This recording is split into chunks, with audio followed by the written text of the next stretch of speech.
All right, this is the Town of Dartmouth Planning Board meeting of April 28th, 2025, and it's currently 7:01 PM, and we'll start with a roll call vote. Margaret Sweet, Here. Kevin Estes, Here. Lori Ann Miller, Here. Nick Cyclepatis is here, and we're all aware that Helio Rosa will not be attending tonight's meeting. Item number one. Mr. Chairman, just can I interrupt you Yes. for one quick second? Yes. You just want to announce that the meeting is on Zoom per the, do you have that typical note that we usually read at the beginning?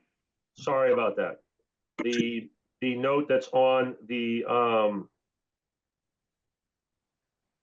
are you talking about the fact that this meeting is available via Zoom and is currently being recorded? Yes, it is in court, the note at the top in accordance with the governor's Sorry about 2025 that. extension. Got you. The planning board voted in a public meeting to continue meeting virtually in accordance with the governor's 2025 extension of the virtual/hybrid open meeting option through June 30th, 2027. This public meeting will be held remotely through the Zoom application and will be accessible for live interaction by the public using the join Zoom meeting that will be at the top of each meeting agenda. Good? Good. Fantastic. So number one on the administrative items that we have tonight are the election board of officers and other appointments, which we concluded at the previous meeting with one exception. I have spoken to Kevin Mello, and he is willing to be the alternate. So I don't know if we have to vote on that, or is it a matter of fact, based on the fact that he's willing to do it? I move that we appoint Kevin Mello as the alternate. Second. I second. Oh, go ahead. Oh, go ahead. So we No, have a no, motion- Kevin. we have a Kevin motion said it made first. by Lori Ann Miller, and seconded by Kevin Estes to make Kevin Mello the alternate board member. Lori Ann, Yes. Kevin Estes, Yes. Margaret Sweet, Yes. and Nick Cyclepatis, yes. Moving on to number two, this was before us at a prior meeting, the OSRD subdivision plan entitled Golden Farms. Ross or Dan, can we jump in and bring us up to speed as a board? Yes, I'm gonna leave Ross to handle this as he has been dealing with it since back, end of 24 before I was involved with the board. Okay, so just as a reminder, at the October 21st, 2024 Planning Board meeting, the Planning Board voted to approve the plans and the special permit for the OSRD subdivision entitled Golden Farms, which is a 7-lot subdivision off of Fisher Road. At last meeting, the board was not comfortable with the administrative approval of the minor revisions. Since then, we have received them. I've looked through all of them. All of the revisions are there for the homeowners association, open space covenant, and performance covenant. Those revisions were okayed by town council and the board of health director, as he was involved in one of the notes on the homeowners association. So at this point, I would say that the documents and the Mylars would be eligible for endorsement. Thank you, Ross. Do any of the board members feel that Ross should outline line item by line item what has been updated, or are you comfortable with the statement? I'm comfortable with the statement, Mr. Chair. I'm comfortable. Great. Lori Ann, are you comfortable? Yes, but I'm not voting on this because I wasn't That's part of right, it. It's that's before my right. Okay. time. So, based on what you've shared with us, Ross, are we looking to make a motion to proceed with administrative approval? It wouldn't be administrative approval. You would just make a motion to approve those documents, and then they would be eligible for signatures. Understood. All right, if those that can vote are comfortable, do we have a motion? So moved. Second. Motion made by Margaret Sweet, seconded by Kevin Estes to move forward with Golden Farms. All in favor, Margaret Sweet, Yes. Kevin Estes, Yes. Nick Cyclepatis, yes. And just show that I abstained from voting. And Lori Ann Miller will abstain from this project tonight. Thank you. Thank you. All right. Gets us to number three. Discussion as far as what we will prioritize as a board over the next year. And perhaps it should be a little bit more broad than that because only so much happens in any given year, but I don't know if we want to just take a turn each sharing what our thoughts are to kind of put everything in a funnel and let it narrow down to see what comes to fruition first or how we want to prioritize our thoughts. If anybody else has any other suggestions, I'm all for it. Just to break the ice, in my mind, I definitely want to find time as a board to talk about the issue about architectural guidelines, the word guideline, what it means to the town, and what it means to a particular board, maybe respectively to another board. And if there are gaps, that we close those gaps as boards, as representatives of the town. So this way the people will ultimately see and hear maybe one product or a net result that's more consistent across the board. The other thing I wanted to talk about at some point was parking. In my little time with the board, it seems like parking can be discussed both dimensionally. I've seen changes to dimensions and or concessions made. Do we want to continue to do so in requirements? So parking dimensional and requirement concepts. And then obviously Margaret's big on this. I think we all want to follow her. It's the housing issue from 55, 62 and senior and so on. So those are just a few thoughts on my mind as a relatively new board member. But based on what I've seen and heard over the past couple of years, I'm all ears. I think we should all chime in. And if we want to approach it differently, I'm open for that as well. But I think we need to get ideas on the board. If I may chime in, Mr. Chairman? Yes, of course. I agree with Margaret's concern about 55 plus housing. I do think that that is a part of a larger issue of affordable housing in general. So I would like to either kind of incorporate affordable housing, or if it is distinct enough from the 55 plus housing bylaw and the senior housing and assisted living housing, then take it as a new item of overall affordability of housing in our town. Secondly, a number of different people and boards have formed a group of that's focused on the health of our water supplies, not just drinking, but the bay and rivers. And this, I have been asked to sit on this, and unfortunately I was out of town for the first meeting. And before Kevin left the board, I spoke to him about me being asked to sit on this to represent the planning board, and he indeed said, to go ahead and go forward. So perhaps expanding drinking water preservation to general water issues, or not sure. I'll think of a better way to put it, but again, broaden our the water quality issue that we have in the town. I like it. I appreciate that, and I like it a lot. Unfortunately, a lot of people, when they hear water, all they think about is the water we consume, but it starts somewhere. So I think your idea is well thought, and I look forward to hearing more and showing people how we can also broaden our horizon to think about resources far prior to when we actually utilize them, which makes everything better. So I appreciate that, Kevin. Can I speak? Of course, Lori. Okay, I happen to agree with the 55 and older, but I really think we need to make it affordable. The units that are coming in right now, I would not consider affordable when they're getting $2,000 to $3,000 a month for rent. So if we can look at the affordable end of it, I think that's very important. The drinking water preservation is a very interesting. The aquifer protection zoning that we have was a committee was created by the planning board of citizens to put that together that zoning bylaw was really written by a committee of town people.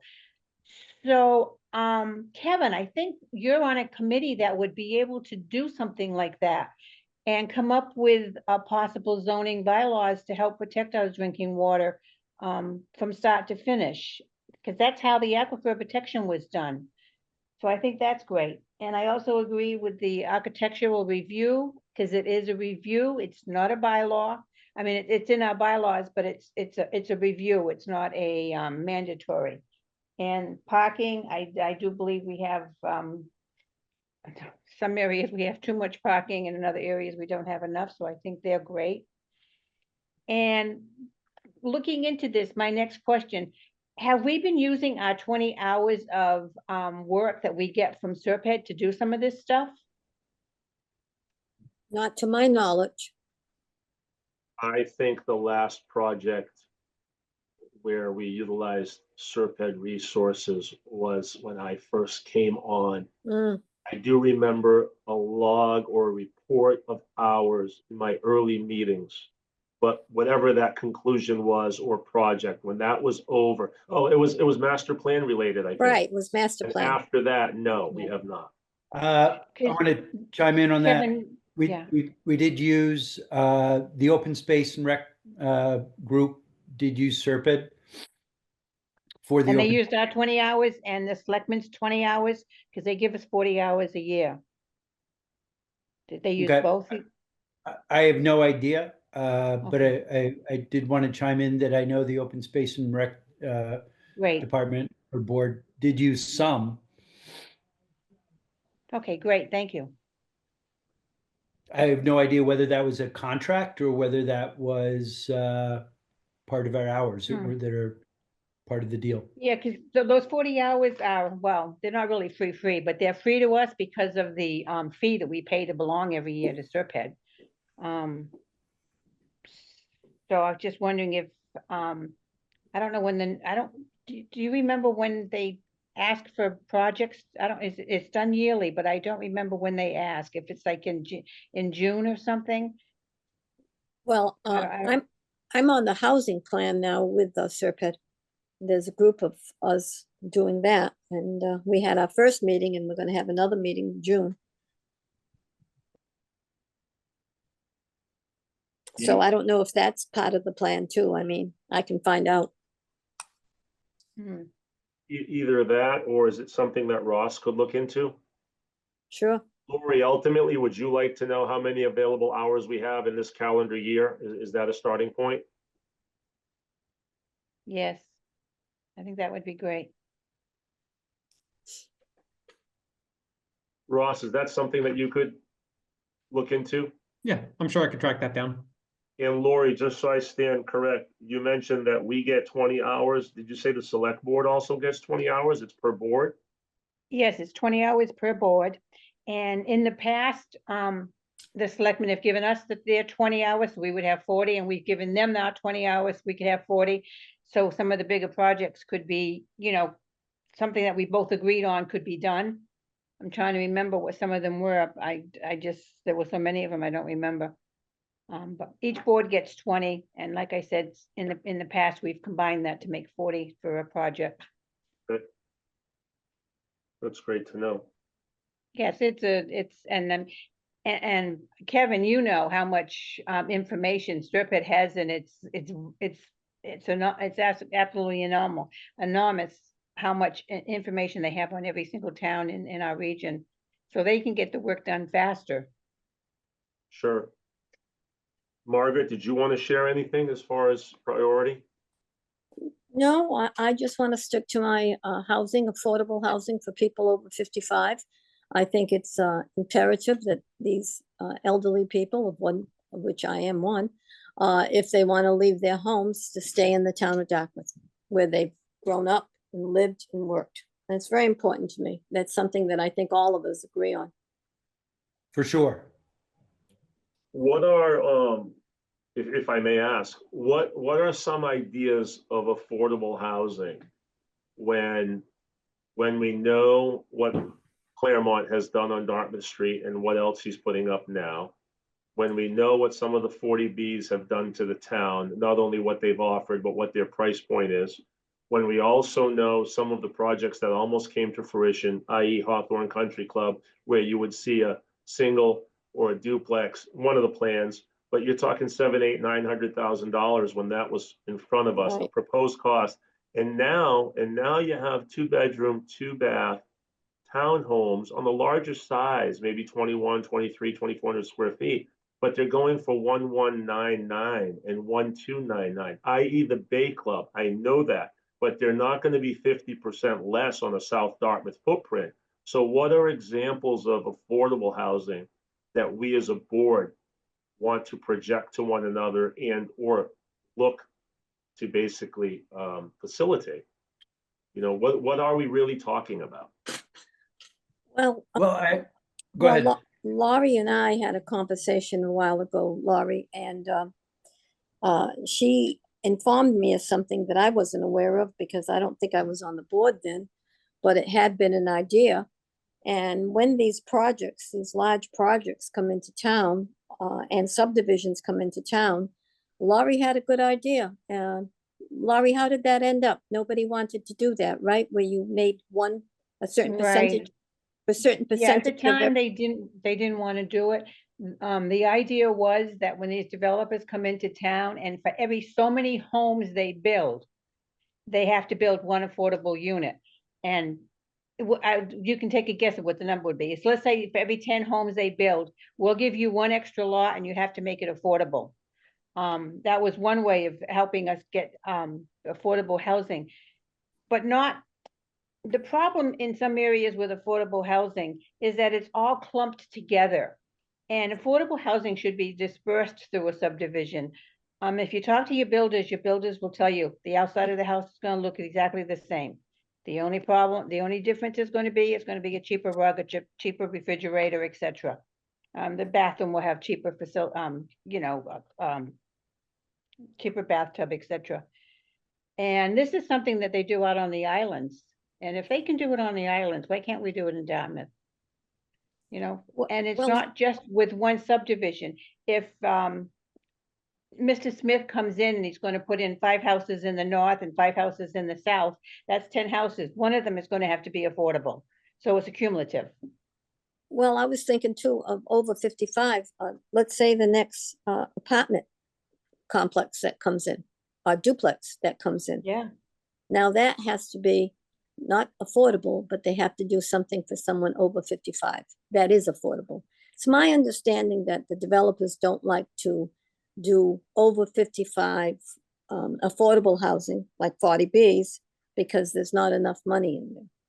But I think we have to try to change some kind of bylaw in Dartmouth that if somebody's coming in doing duplexes or apartments, then they have to be over 55 and affordable. And I don't know, I believe we'd have to talk to town council about it, but I can't see why we can't do it. May I ask what we're implying? I understand the word, but is there a definition or an implication of when we say affordable, what does that mean? I'm just curious. Is that a price range? Is that an average cost per square foot that doesn't exceed X? I'm just trying to grasp. I know what it means conceptually, but objectively, is there a definition and or a guideline to what affordable housing is? Yes, there is. It's I don't know if is it through HUD, Margaret? Yeah, and it's on income. It's Okay. how much a person makes, Okay. okay? I'm with you. I was just wondering if that's what we're talking about. I'm with Right, you. it's Gotcha. on income, all Yep. right? And Income based. income based, right? Yep. Okay.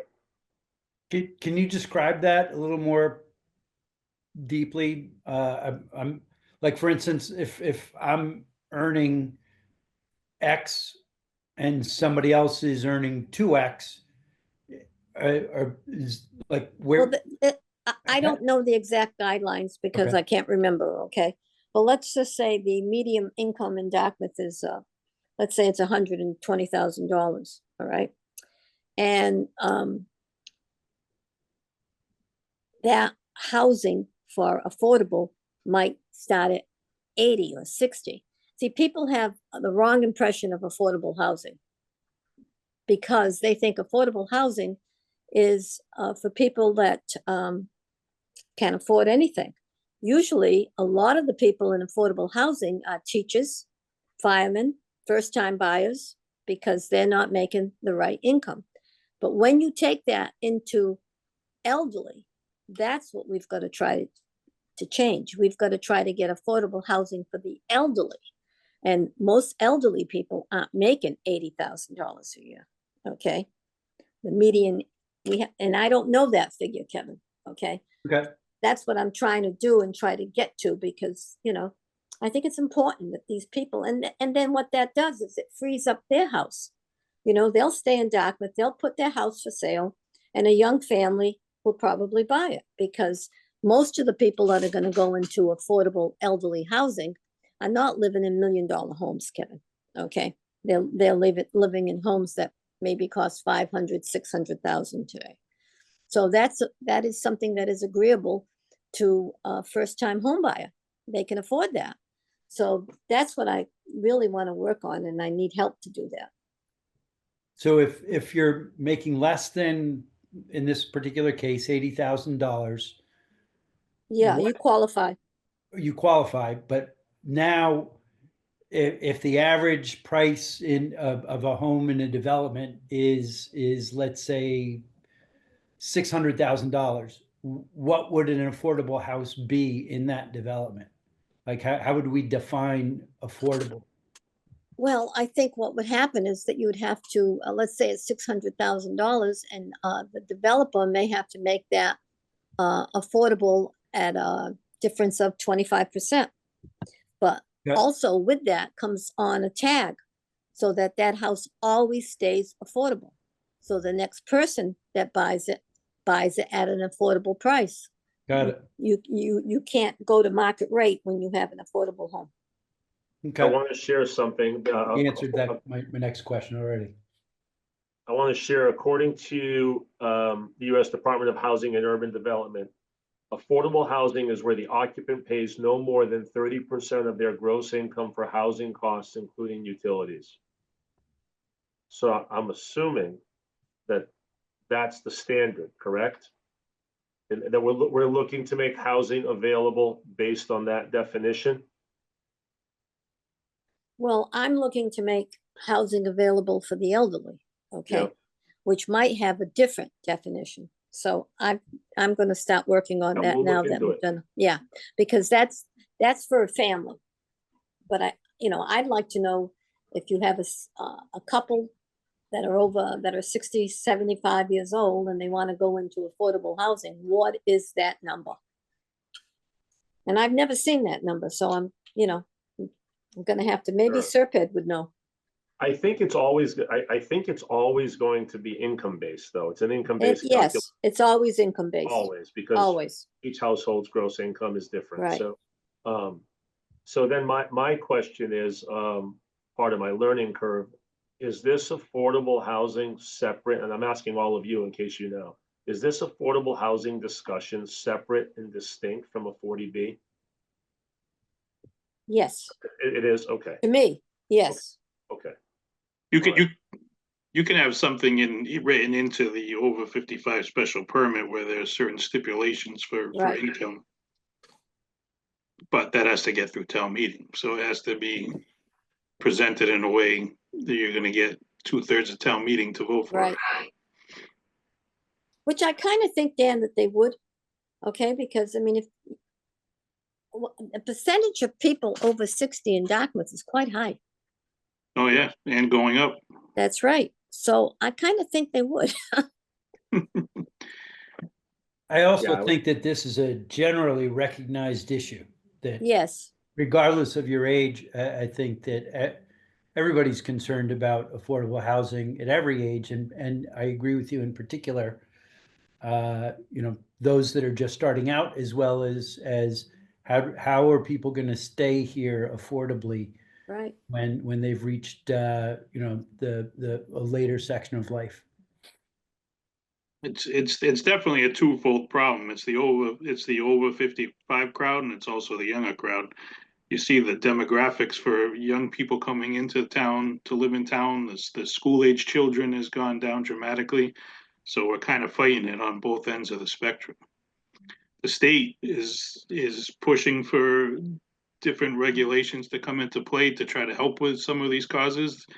They haven't been fully thought out yet, but we're keeping an eye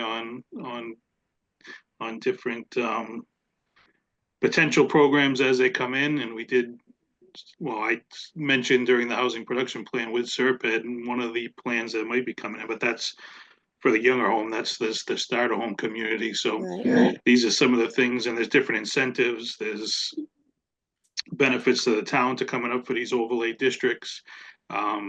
Like I said, the big issue, I believe, the last time the town tried to propose an overlay was about 2017, if I remember correctly, and it was not well received. So I think if it's either way we want to try to promote this, there's definitely going to be a social media component to get the info out, to really try to push to the town meeting members and the people of the town why the town needs this type of housing.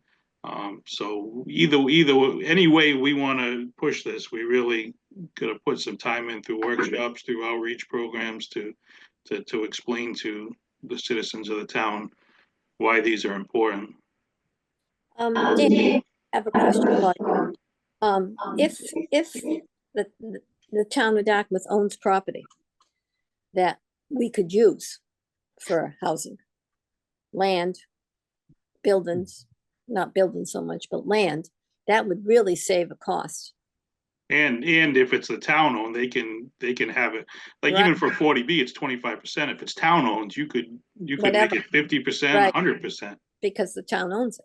Correct. So, I thought one thing is maybe we could find some land that the town owns that we can maybe use. And that would save the cost and then get a contractor to build it. And that might solve some of the problems. I don't think the units, I don't think you're gonna start with 100 units, but maybe if you started with 10. Yeah, I know back when they were looking at uses for like the old town hall / police Right. station, that was one of the items that was discussed. I don't know what came of those discussions or how far that particular option went, but I know that was one thing that was discussed to have. The problem is, which is why a lot of people don't want to sell that property. Town-owned property is few and far between, so you Right. really want to kind of hold on to them when you get that chance. I'm not sure where that is in the process. I know there were a few items of discussion. That's something I could probably talk to the assistant town administrator on to see where they're at in that process. Yeah, I think that's important. We could do something like that, start that way, start small and even 10 units. If we could develop 10 or 15 units, that's 10 or 15 people who are gonna put their houses on the market. And, we're not big time developers, but every little bit helps rather. Right. I mean, you look at houses for sale in town and there's a very Yes, steep drop off in price points of That's what's right. available. So it's definitely, like I said, on both ends of the spectrum, the over 55 and the starter homes. Even houses that were starter homes, because people couldn't move up, now some of those starter homes, they put, $80,000, $100,000 additions on because they couldn't move to somewhere else. So now you've lost that inventory as well. So there's a lot of contributing factors to limiting that housing stock or options via renting, any of those options. Dan, maybe you can reach out to other communities, and see if they have anything in place, any type of zoning in place that we could look at. I We've know done that in the I know past. Westport used to have it. I don't know if it's still in effect. That's the only one I can remember about having a certain percentage that had to be affordable. And then it went into it was like a lottery to determine who could get it, but it wasn't over. I don't believe it had any over 55 stipulation. It was just Yeah, I a don't certain know. percentage of homes. Like you said, if it was under 10, you had to do one. If it was 10 to 20, you had to do two, something of that type of language. I could look into seeing if they still have that in effect to try to get some example language in that regards, and look into some other towns to see what others might might have done anything with that. And the old police station, if I remember correctly, that is zoned residential. So if they want to do something there, they're gonna have to go to town meeting and, because you can't get a variance there. They're gonna have to go to Right. town meeting and change the zoning, which the planning board did try to do a number of years ago. and they got I'm turned sorry, down. Laurie, I didn't hear that. Which Hmm. one are you talking about? Which The property? police station. Oh, it's the police zoned station, yes, residential. yes, right, Is you can't have any variances in a residential area. So they couldn't put apartments there without going before the planning board and the town meeting for a you zoning mean you change. can't have a change of use? Correct. You can't get a use Use variance variance. in a residential variance, district. right. Yes. Correct. And in apartments would be a use variance, because Right. that's not allowed. Which I Yeah, thought so- was a mistake. Yeah, like some of the language, like I said, in the new state programs they're trying to look for, it basically just increases the density. Like Right, single residence B, we have one lot per 80,000. Right. Residence B is one per 40,000 builder's acre. All Right. this stuff coming from the state is a minimum of 4 units per acre, so it's a drastic change. oh, yeah, And all that has caveats put in to try to have certain percentages affordable. Because the formula to get to the 10% affordable, it's basically unreachable yes, it is. unless you do special things above and beyond. It is unreachable. Yeah. What's our, Okay. we're at 7 point something, right? Right, Dan? I think the last number I got was 7.8%. right, 7.8. Which is better than most communities. Yes. We've done our Of share. our style, yeah, exactly. Did you say we're at 7.4%? Eight. I believe it's 7.8. Yeah, that's what we were told the other day, Dan, right, at the meeting? Yeah. I had asked Chris Vitale before that too, and I'm pretty sure that's a number he gave me. If the units on Route 6 eventually go up, are those included in that number? No, Not yet, Doesn't that project get us to 10%? no, not even close. You're because 75% are still market rate. right, So those 75% are adding to the overall total. So when you're course. only adding 25%, Sure. and then you got what do we have, 80 something units on right, the over 55 on Thomas Street, that's another 89 units. So you would need, whatever comes out, another 20 something units would have to be affordable out of that to keep just to keep at that 7.8. Keep at the pace, yeah. Yeah. Plus, Nick, when you do like the one on Route 6 you're mentioning, you can't count those units until you get an occupancy permit. So, Yeah, understood. if he could take 2 or 3 years, that unit, they've taken a long time to build. They Sure. started that about, what, 4 or 5 years ago, Dan, huh? At Really? least. At At least. least. Right. Yeah. So, they have to finish it, and when they get an occupancy permit, then you can count them. By Sure. that time, how many more units are gonna come into town? Right. I have one more question for all of you, as we use the word affordable. Are we talking about all the ones that we've discussed so far? These are gonna be through the housing authority? Is this affordable housing gonna be available through the housing authority, or is it separate? That's a good question. I think for the over 55 that I would want to do, I would say through the housing authority, but that's only my idea, okay? From a general standpoint of affordability, I don't see the housing authority owning the whole issue. I think this is there's a problem with the structure, Okay, Yeah. yeah, you could be right, Kevin. Yep, and we gotta deal with the structure somehow. okay, you're right. What's I mean, I've heard, and I've read a report that talked about, supply and demand. Mhm. Figure out a way to get more units or of living in the town, and that conceivably will drive the price down. I'm not sure if the demand just outstrips any supply that we could possibly turn out, it just means we're going to turn out more expensive housing. So it's kind of a challenge. I'm not sure that the open market of a concept of supply and demand is, I mean, it's not going to hurt, but I don't think I'm not sure it's going to help. Mhm. I don't have the numbers in front of me, but in that state report, I mean, the number of units that they project the state will need over the 10 years Right. is astronomical, way Crazy. more than Never- I would have ever thought. And it's never gonna happen. No, There's it's no way you right, could do that. right, you can't. No way. So that's what they're coming up with, the ideas of trying to get the density up. That's basically. I know, but when you get the density up by the way governor's trying to do it by changing zoning, you have a problem because I don't think that's the way to do it. I don't think changing No. zoning is the way to do it. I mean, it goes completely against our town's Right. master plan. Right. So how to be creative with our regulations to get what the town's looking for on the That's master right. plan, to get the over 55 housing, to get the starter home available that we don't have in the market anymore. You have a neighborhood that's going in right now. Just on the cost of construction, we had looked at it, it's over $250,000 per lot for road construction. Right. So how can you, not including paying for the property, not Right. including any other stuff. So how do you get to the point where you're spending that much money for a lot?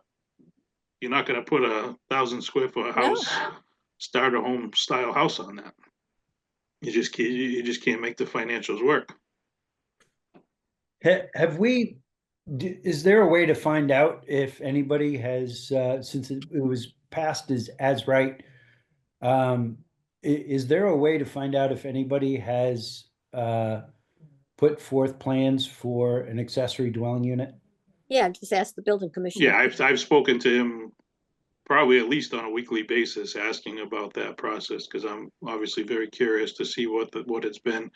There is, as far as the last time I talked to him, there still have been no permits pulled for an ADU. There is one going before the zoning board of appeals in the next month or so, I would say, looking for a side yard setback to try to fit it in. So that might be the first, but talking to the building inspector, there've been a lot of calls on them, but not a lot of, basically zero applications. Starting from foundation up construction, I think they're a lot more expensive than people envision when the idea came about. So it's like, it sounds good, but when you start adding up the cost for building them, it becomes a little more cost prohibitive. I think what you're gonna see are renovations of existing structures, additions on existing structures. I think that's more gonna be the ADU route that's gonna be more successful for people. And it's extremely hard if you don't have town water or town sewer too, Exactly. because you have to treat them as new construction for sewer on-site septic system sewer projects. So it becomes very expensive.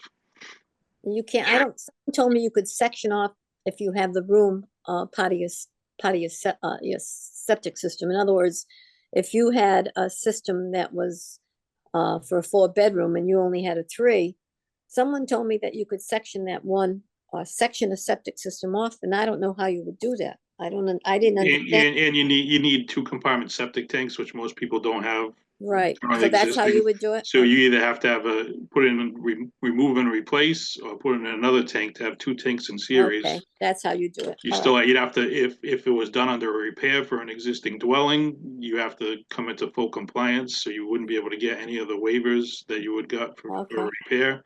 So it's, like I said, once you start getting into the weeds of it, it becomes Difficult. very expensive and a lot harder than it sounds like on paper, the way the governor presented it. Right. Dan, out of curiosity, when you have multiple in series, can they leach into the same field, or respectively, does each additional need its own leaching field? No, it's in a series. So the first tank has to have 2 days capacity. The second needs 1. It steps down. Okay. Yes. Now, if you were coming from a tank from a totally separate unit, that would need to have the 2-day capacity. So Got it. there's different ways of doing it, but none of them are Wonderful. cheap. Right. Okay. I mean, I'm starting to see a lot of ads for these very nice, and I'm shaking my own preconceptions here, but very nice prefab small house units. And I think that we're probably seeing these ads because the state has put down their own version of an ADU, and people are probably going through this process, Dan, that you're just describing, and saying, well, if I can't build it, is there a prefab? And there was a company that came, the city of New Bedford did a like Q&A for ADUs. And they brought somebody in that was a prefab builder. He did a lot in California from what I remember him talking about. But yeah, that is one going back into one of the in that report coming from the governor's office, one of the stipulations was try to have more prefab units, different guidance for installing them. So that is one of the ways the state is looking to try to increase house stock as well. Well, when I was doing my studying, I went on Amazon, and I couldn't believe that Amazon sells small single-family homes delivered on your lot for like Yep. $30,000. But I mean, I don't know what they're like. Yeah, I don't know how much of it meets Mass State code. I don't know. High density foam walls. Well, I mean, I know somebody that's, you know, somebody that's generally recognized in the town that lives in a prefab house, and you wouldn't even know it. Oh, no. Oh yeah, prefab home, absolutely. Oh, yeah. Now, prefab ADU, that could be totally different. I don't know. Yeah, the ones that are on Amazon are very Yeah. thin walled, no Yeah, insulation. I'm sure there's people that are trying to seize on the moment. Yeah. And I know the building department has got questions on like trailer homes, things like that don't pass the muster. Semi-permanent. Yeah, so those are, like I said, there's been a lot of questions about them, but not a lot of actual permits being filed for. I mean, I have a even if you question. can find a good prefab home, it's say $100,000, you still have to put in a septic system, or you have to hook up to sewer and water, you still have a foundation to put in. So, you know, that gets expensive after a while. Yeah. I have a I mean, question. Go ahead, Dan. Sorry, no, go ahead. No, I mean, like I said, there's a lot of people trying to find ways to make these financially feasible because of the density, because of, you know, putting elderly family in, putting younger family in, that's, you know, recent college graduates. So there are people looking to see if ways to make this work. So I think the ingenuity is out there. It just has to find a way to come to fruition. Sure. I have a question for everybody. With everything we've said about housing, 7.8%, the ongoing need, the small percentage of each project that goes to affordable, the more projects we have, the more the demand is for that. The numbers, we're forever chasing the number. And then we know what's going on at the state level and the talk of grossly changing zoning, which is not the answer town-wide, if you would, because if that's the case, it would have been the easy way out many years ago to not have any of these concerns, but then the town would look a lot different. So taking everything into consideration, including the duration of this concern, which will be ongoing, do we consider an overlay that's specific to increasing density? Take our time, spend a lot of time thinking about it, where and when, just so that the opportunity for increased density is permanent moving forward, to try and always have a garden where this could grow in the event a permit came before us. Or is it simply too broad and too much to ask for between us and town? Well, one of the questions I brought up to the members of Serpent during that House and Production Plan Committee, one of the stipulations they changed, chapter 40Y of the zoning. They call it a starter home zoning overlay district. I asked the members of Serpent if they dealt with that in any towns yet, because Ross and I had done a lot of research and haven't been able to find any regulatory guidelines in that regard. And the woman who was speaking for Serped said they are still working Mm, on regulations. So that's something I think we should at least keep on our radar so we can review it when they do come about and see if there's a way that would help our housing concerns here in town. There's certain stipulations in there that a certain percentage have to be affordable, there's certain sizing requirements. There's incentives to the town like the 40R overlay district has. There's incentives for funding, helping funding for schools. So there's a lot of things in there that sound like good ideas, but we need to see it actually in writing before we can determine Right. if it's a I know that there's, I'm extremely cautious in saying this, meaning respectfully to all that are listening in the remaining parts of the town. There are limitations based on fire services in terms of the height of buildings and so on. I get it. But I also know somewhere in our life or our grandchildren's life that the landscape along Route 6 and or anywhere near the highways is going to continue and forever change. So to be myopic and think about it not changing because we're doing the righteous thing for the town and keeping it the same, when in all reality, it is going to change.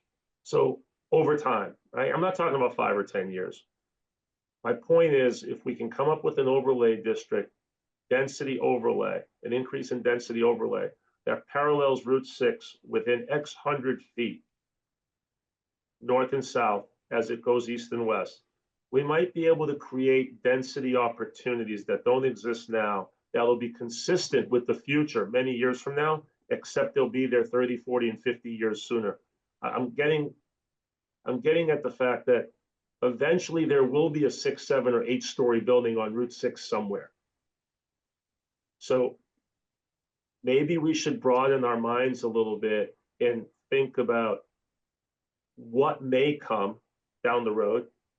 And can we envision and create the opportunity based on zoning much sooner in the event there's a builder or builders that slowly take us up on the opportunity to, yes, I'm going to get crucified for it, forever change the landscape of Route 6 for the better. Route 6 does not look any different to me if we got 60,000 square feet with an interior ceiling of 8 and an exterior roof of 14 feet, or if we had 60,000 square feet that was 80 by 80 and went up 120 feet. It's the same 60,000 square feet. One is very, very old and consumes a lot of land. One is much more futuristic, new, and is conservative in its, in its land utilization. So I know it's a lot, and I know it's probably too much for today or now, but I'm just asking, do we consider such overlay if needed, specific to density increase? I know I said a lot, but that's my question. I think if To- you to- make it to- a mixed okay. use. so that you 100%, can have- Lori, first floor can be retail, residential above, or Correct. mixed, 100%. That's happening a lot. There's new Target stores that are going up that they're building extra floors on top of their own buildings Right. because They they've use got the customers parking, yeah, right above them. right. And you have to Yeah. go up an elevator to go You know? shopping. It's Yeah, amazing. to your point, Kevin, Target in all reality could have, I'm just guessing, 60 units above it within Right. 4 floors, And nobody would know it. within 4 floors. And that would be, quite frankly, with minimal to no impact to Route 6, and nobody would know it, exactly. So I know it's offensive to many people, the thought. But I also know that there's gonna come a time when it's going to happen. And I'm happy to talk about it if it's something we want to try and at least plant seeds for. Well, that's why I think, like you said, it needs to be a proactive approach. So we can dictate some of the terms before the state dictates them for us. Right. Well, in all fairness to North and South Dartmouth, which I hate the words because the only thing they do in our town is they're divisive. They divide people. They're not used geographically. The town's small enough. We know the names of the streets and we know where each other live. North and South is politically and often utilized to be divisive. I want to forget about the words north and south and just look at the betterment of the better of the town. I think Route 6 has a lot of opportunity. And if it doesn't change in our lifetime, rest assured, it will change. So if we can take advantage of it now to make major changes, I say take advantage now. You and I both know it's not going to happen in the next 2, 3, 4, 5 years, but we'll lay the foundation, we'll lay the groundwork, we'll create the overlay that makes it possible. So the next big developer that's going to come down, make believe, knock down Target, he now has an opportunity for 80 units and 60,000 square feet of retail on the first floor. I think that's a major improvement to the town. But Nick, look at some of the larger commercial units that are empty now. Let's take the Christmas tree shop, Yep. okay? And let's take the other one, I can't Circuit think of City. what was there, Circuit City. Yes, was- yes, So those are ideal right now to do perfect, something with, perfect.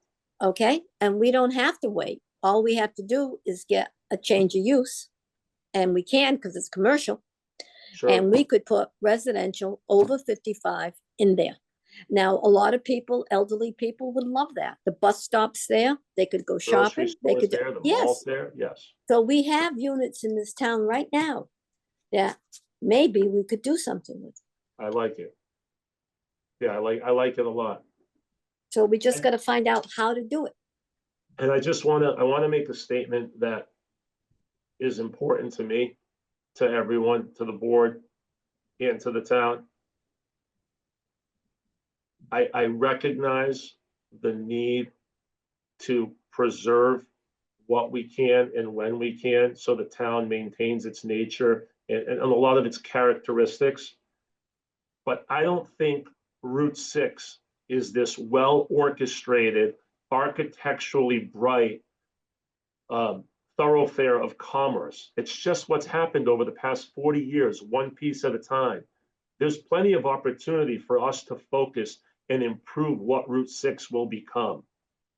And that's ultimately where I'm coming from, is planting seeds, perhaps putting a vision in place and creating opportunity for developers that will make us maintain the characteristics of the town where its town is intact, the rolling landscapes and the stone walls and the side roads and the back roads.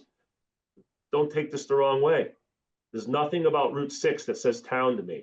It's just a conglomerate of different businesses and structures that went up over the past 100 years. Some of them haven't changed, some of them are new, and it's just there. It's like we threw a bunch of colors at the wall and said, here it is. I'd like to make an effort to create opportunity so that that's different for our kids and our grandkids. And so to your point, Margaret, there's a world of housing opportunity on Right. 6 There is. and adjacent to. So, all right, anything else that we want to add to this discussion? Are we good for now? Actually, let me back up. I want to, before we hop off this, Go just ahead. one more question.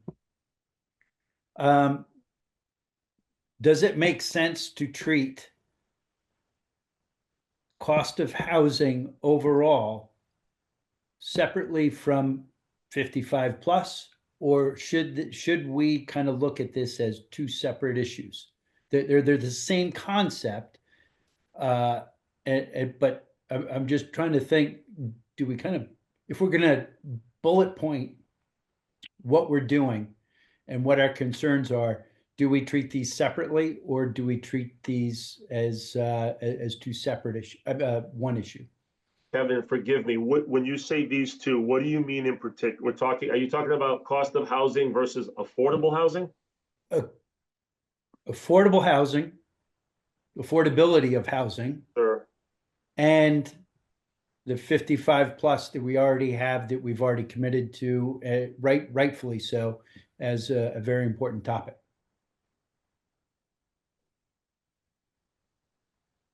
I just want to clarify or have you clarify, when you say cost of housing, are you talking about a house that's built on your street and it comes in at $612 a square foot? Are you talking about that cost of housing?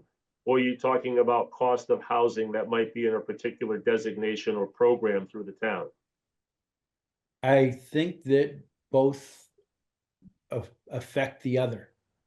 I don't disagree with you. I just don't know how, I don't know how, why, or if we should have any implication on cost of a house going up and what a builder's, how would we do that if someone on your street decides to go with, instead of 2x6s, 2x8s on exterior walls, and instead of 5-inch crown, 11-inch crown with a Well- 7, where are we limiting that? Or where are we Well- gonna have some effect? That instance, in my opinion, is where if we have enough housing going in, let's say an overlay district like you're talking about, then that has the potential to have a lot of product on the market. And that's where the cost of the powers of the market might affect that. Agree, I see your point. Let's face it, there's gonna be expensive areas in the town where they're always gonna be more expensive than others. And I'm not picking one area or another. Sure. But what I'm saying is that, our own kids, like my kids, they're starting to think about, where do I want to live? And wow, I'd really love to come home. And I'm saying, whoa, I'm not sure you better work a little bit harder. Right, it's not easy, no. So, does anybody else on the board have any questions for Kevin? I don't want to be the only one asking him questions, but are you ultimately looking for us to put affordability and 55 plus perhaps in the same bucket, same agenda, or simply imply that the more broad we are on the 55 plus, the density opportunity, that increase in density opportunity will ultimately, if those units are available, have an impact on the house next to you that was not affordable. It might become more affordable because of more options. Let me say what I'm trying to say from a different perspective. I think what we've already got as a line item is important, but I think there's a broader affordability issue in the town of Dartmouth for under 55. Agreed. I think Agreed. it has to be looked at two different issues. One Okay. issue for 55 and one issue for affordable. Because the affordable hopefully would go to a new family. And the 55 would go to obviously 55 who could then sell their houses, but most of those houses are not gonna be affordable, I don't think. So I think they're two separate issues. I may be wrong. What do you think, Dan? I think that goes back to what we said earlier. We have both ends of the age spectrum that are having issues with housing right now. You have the over 55 that has a reduction in income, that has difficulty looking for housing.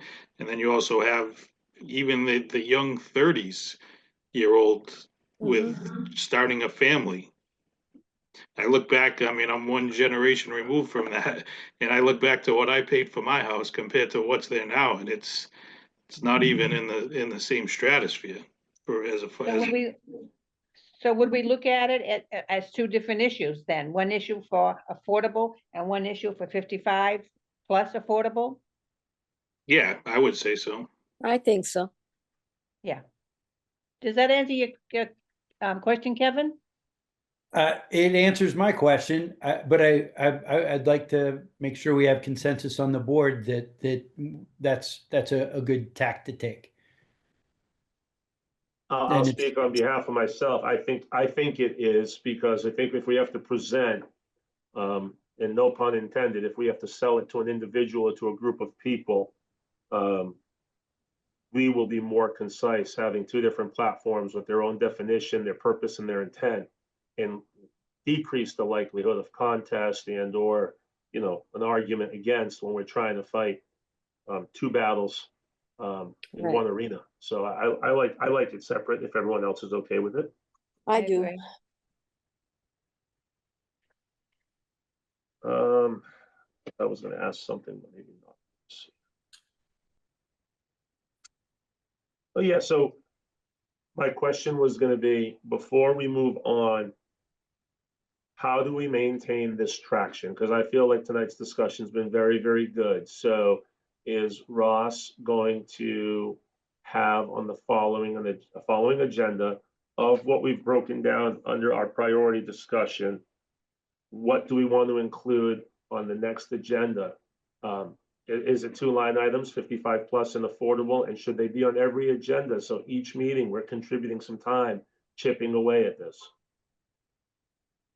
I think so. Otherwise, it'll get lost. We lose traction. Yeah, I agree. Yes. I agree.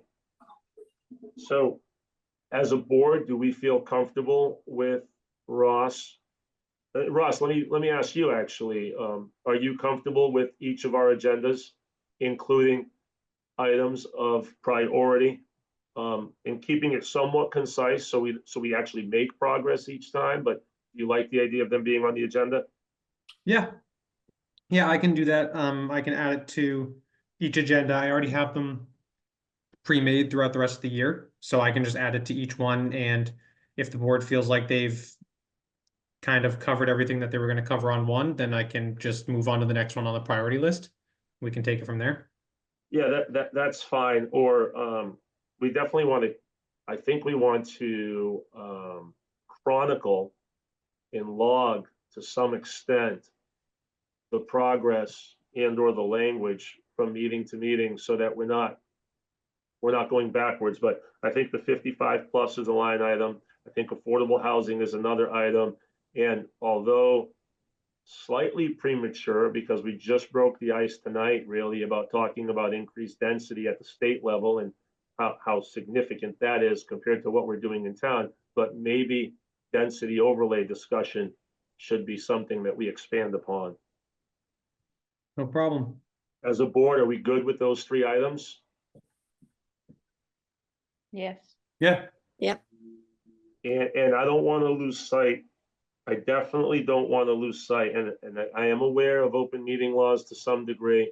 I say to some degree because I don't think I've ever broken the open meeting law, but I definitely, if it's one-on-one, or if it's our board and another board, I think at some point, the architectural guidelines and or perhaps a meeting to discuss some gaps that I think exist between our board and another board to clear the air, understand each other, understand what we're representing, so that if projects do come before us or them and a subject comes up, it's clear, relatively speaking, on the representation from one board or the other, the stance that we're taking. I know I'm being very vague, but everybody knows why I'm being vague. I definitely want clarity on that moving forward. agreed. I agree All too, right. Nick. All right, great. Yes. Do we want to move on to either, are we good with discussion for tonight? Yes. Is there anything else? Yes. Okay, great, great. So we'll move on to item, Dan, were you good as well? Yes. All right, great. We'll move on to item number 4 from the April 7th, 2025 meeting minutes. I make a motion to approve. Do I have a second? Second, Motion made by Margaret Sweet, seconded by Kevin Estes. All in favor, Margaret Sweet, Yes. Kevin Estes, yes. Lori Ann Miller. I'm going to abstain because I wasn't here for Sorry, most of the sorry about meeting, that. Yep. due to difficulties Yes, with no worries. Wasn't that No your worries. first meeting? All right, Yes. Oh, You my told me. You God, don't have to yes. abstain. full meeting. Lori Ann Miller abstains from number 4, item number 4 minutes, and Nick Cyclepatis, yes. Number 5, correspondence, City of New Bedford, Town of Westport. Acknowledge and file. Have a second? Second, Motion made by Kevin Estes to acknowledge and file number 5, correspondence, seconded by Margaret Sweet. Kevin Estes, Yes. Margaret Sweet. No, that was Laurie. I'm sorry. That's okay. That was Laurie. She was on for that? Correspondent. She said yes. correspondence, this is new. Yeah, Number 5. Oh, It's a new sorry thing. about that. Sorry about that. Yeah, sorry. Seconded by Lori Ann Miller. All in favor? Yes. Kevin Yes. Estes, yes. Lori Ann Miller, Yes. yes. Margaret Sweet. Yes, Nick Cyclepatis, yes. Number 6, for your information, old business and new business, incoming zoning board applications. Ross or Dan, you want to chime in? Nothing new in regards to any items of concern for the planning board. All right. Zoning Board of Appeals, decisions and legal ads, anything there? No new decisions. Moving on to subcommittee reports. Does anybody, I know it's early, but does anybody have any subcommittee information? I missed my last meeting because it's an in-person meeting and I couldn't get there. Okay. Anyone else? No. All right. Moving on to the planners report, master plan implementation. Ross or Dan? Nothing new. At some point, I just want to identify the fact that we should definitely bring up the words master plan in the next meeting and perhaps have a brief discussion on it. Is that okay? Sure. Planning department updates, 40B comment period. This is just an FYI to the board. Mass Housing extended the request for comments for the proposed residences at Hawthorne to Friday, May 16th.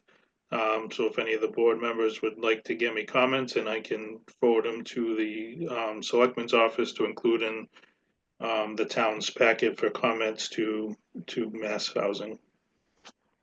So should we email you more? I've emailed you some, but I've thought of some more. Yeah, basically, we're taking, the selectman's office is preparing the comments, and they're Okay. taking any comments from the boards and Okay, including them in their package. okay. I have one question though, Dan, for you, because I looked at the plan again. And I'm concerned about some of the lots aren't even 10,000 feet. Yeah, by state regs, they only have to be 5,000. I know, but that's, Oh, I know.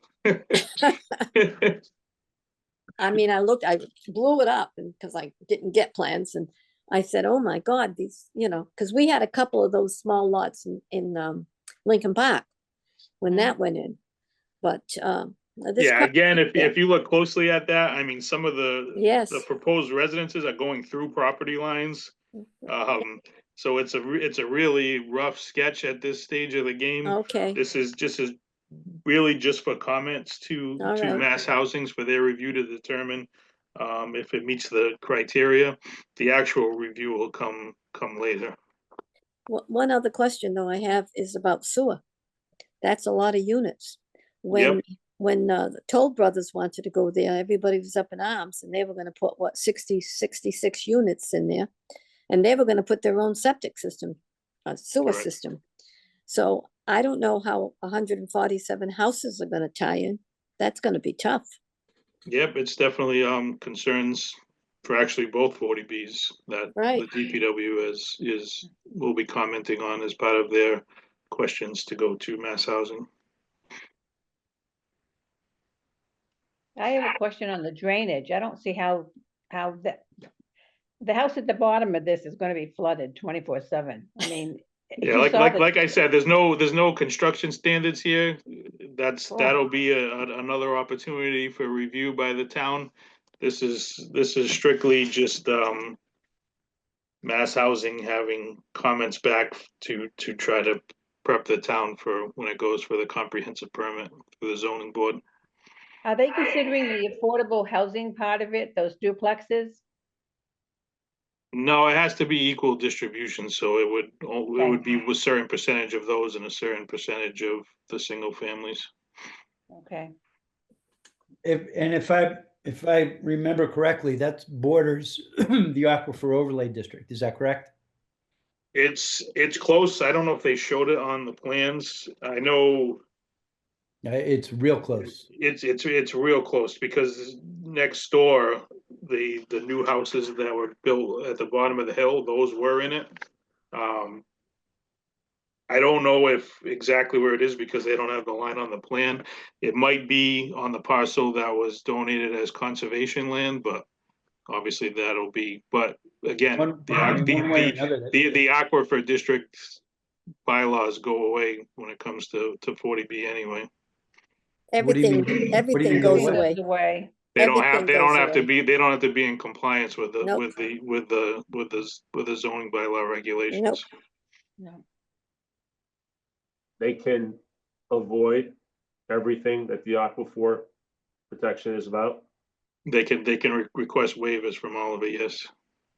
Who And, well, grants they them? they can request them. Are they legally, do they have to be granted? Because of the protection that they have? It's, in the 40B? I don't think they've ever won at mass housing any denial of a variance request in that regards, but that's nothing that'll come through our office. That'll go through the zoning board of appeals. It goes through the ZBA or the Mass Department that you When just- it comes time for this, for the comprehensive permit, it'll go through It's the all zoning board of ZBA, appeals. all ZBA. I don't have the list of waivers in written here. I'd have to look through the package that's in your package, but That's a whole lot of impervious surface. yeah, so I don't know if they requested any waivers from that. Like I said, I know the line's really close, but they don't have it shown on that plan, as far as I can see at the small scale that they've submitted. They'll need to submit full-size plans, drainage, just have to meet state drainage requirements. So that they can't get around that, but we'll see when they get to the next phase of permitting. Hey, Ross, I know you gave me an answer, but I've tried, and how under the new parcel viewing database that we're using, how do I access that with the overlays of that we used to be able to get? So you're referring to like It the used to be online the mapping geo. software? Yeah, so I can send you the email. I can email you the step by step, but I believe it would be under Dartmouth local data. Under there, I had them upload all of the zones and all of the overlays, and I believe the aquifer is a separate tab under that, under Dartmouth local data. But I'll set it. I'll make a note right now. Tomorrow, I will do it on my computer, and I will send you step by step what I did. Thank you so much. I appreciate that. Absolutely, you're very Please, welcome. please send it to me too, Ross. I'll send it to everybody. Thank you. You Thank got you. it. That'll be great. All right. We good with planning department updates in that discussion? Yes, So fortunately for me, you guys made me chairperson 3 weeks ago, and I don't have much of a report for you. But the architectural guideline discussion, I think we've planted plenty of seeds. The last thing I want to say about that is that as much as I want to preserve the integrity of the town and the landscape, I think there's a time and place for it, specifically different places.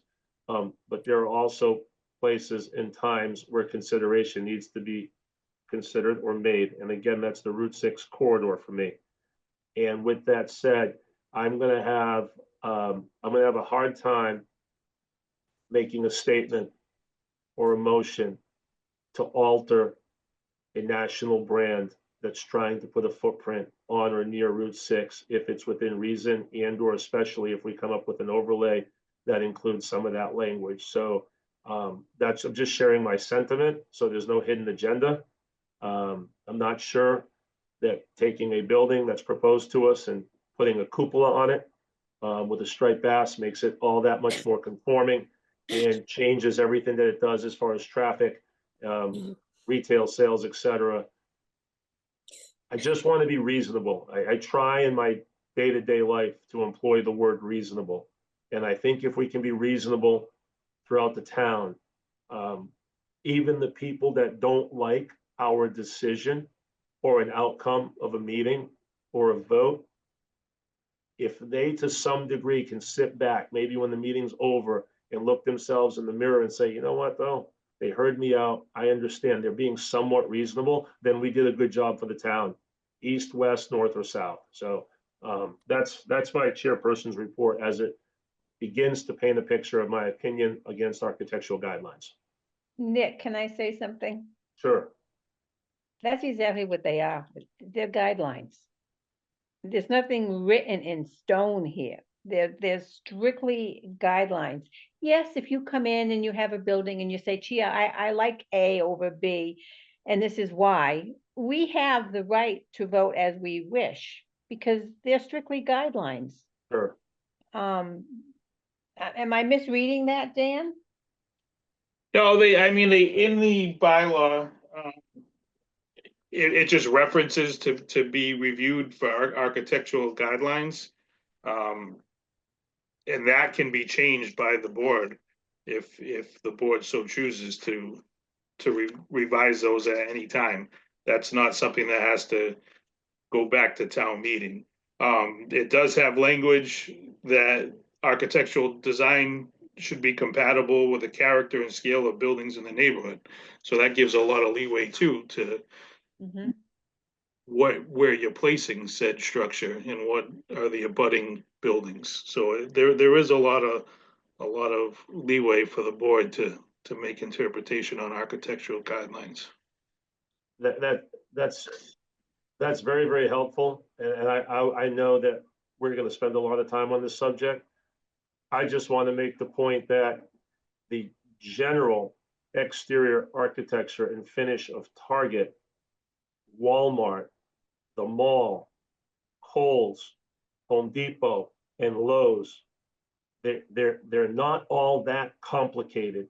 And if you use those as examples compared to modern day marketing and architectural structures and renditions of newer buildings in the retail space, whether it's retail, mixed, et cetera, even healthcare, they're not going to be consistent based on modern day marketing and architectural renditions. So I just want to say it one last time and then employ my thoughts.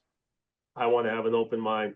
I definitely don't want national brands to be afraid to talk to this board because of a guideline. And I'll finish with that for tonight. If anybody else has anything else, I'm all ears. If not, Ross, is our next meeting scheduled for the 12th? That's correct. May 12th. I'm going to reach out to you in the next couple of days. I'm scheduled to travel back that night. I'm going to make some changes, hopefully. So I'll let you know within the next 2 or 3 days that I was successful in making those changes. Okay. So next perfect. meeting will be May 12th. And unless there's anything else, I thank you all. I appreciate this opportunity and look forward to the next meeting and working with everybody and welcome. I can't say it literally, Lori, but it sounds right. Welcome back, Lori. Since I wasn't Thank here then. you. Yeah, so, all right, we need that magic motion.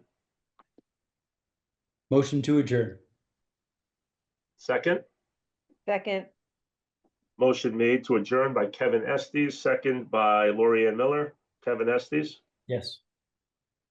Lori Ann, yes. Margaret Sweet. Yes. And Nick Cyclepatis, yes. I thank everybody and look forward to the following meeting and doing the best we can for the town.